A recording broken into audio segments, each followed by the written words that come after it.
All models are wrong. Some of them are useful. Heard this quote recently. We've been interviewing for a new CFO, and I've interviewed and talked with a lot of great candidates, and one of them used this line to me, and I loved it, so I R&D'd it. I ripped off and duplicated it. I'm going to share it so much and make it my own. But I love this. All models are wrong. Some of them are useful. Listen, I love to project and model in our business. We've been doing that for some time now. We have a great data science team, great financial team, and we work on these models all the time for the business.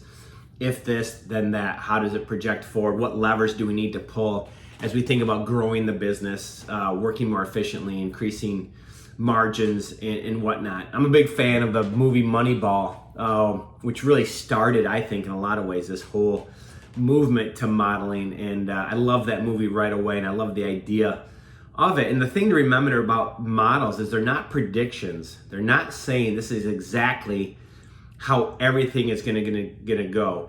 And I think in Moneyball, it wasn't that way too. I mean, they could project a win total in stats, but not every stat lined up right. Some people did better, some people did worse. But ultimately, they got near or close to their win goal, which is what they're looking for. And so we do the same thing as we project out revenues and margins in different categories. And we have to be reminded of that too, that these are meant to point us in the right direction and show us what levers we need to pull that will impact certain numbers, and things that we do will impact that. And even us, we get sometimes caught up in the budgeting process. We get ourselves all twisted around in November, December, trying to predict exactly what's going to happen or the timing of it. And we have to step back and remind ourselves that, look, this budget is going to be wrong and out of date by the end of January. I mean, sometimes it doesn't even make it that far. And so we're not trying to predict exactly what's going to happen in every facet of the business. We're trying to show directionally where it's going to go, what levers are important, where we need to invest, what the return will be on that investment. And at the end of the year, what we find are some numbers exceed what we thought they were going to be. Some numbers are below what they thought they were going to be. And it happens differently, but the big number, the big goal, the win total, if you will, for us, usually we hit that, right? And we say, like, at the end of the day, we know we're going to get there, but how we get there will change and be a little bit different than what we're predicting. So when you get into the details of the model, that's when you have to not get too caught up for it. And that's where the term, they're useful. They're all wrong, but they're useful because they point you in their direction. And then it gives you something to measure against.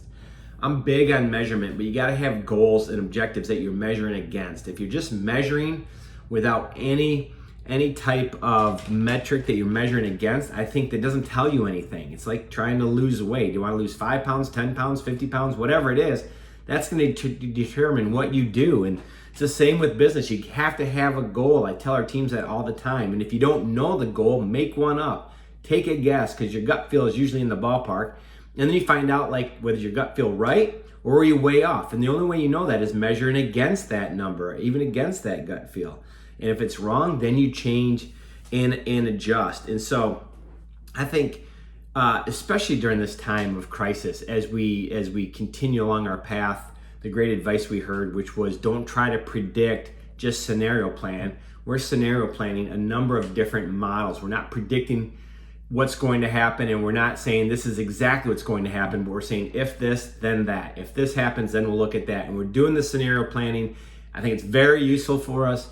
Again, it's not exactly right, but it's helpful and it's useful, and it educates us on our business. And every time we do it, we learn more and helps us model better in the future. And I think you're seeing this with some models around COVID out right now, that those are constantly changing, and that's okay. They're supposed to change, but directionally, is it pointing us in the right direction of the behaviors we need to do and what we need to do to get past all of this, right? And so for your business, think in the same way. So again, all models are wrong. Some of them are useful. I love it. I hope you do too. I hope you use it for your business as your scenario planning, and we'll all come through this together and be stronger together. Good luck. Stay safe.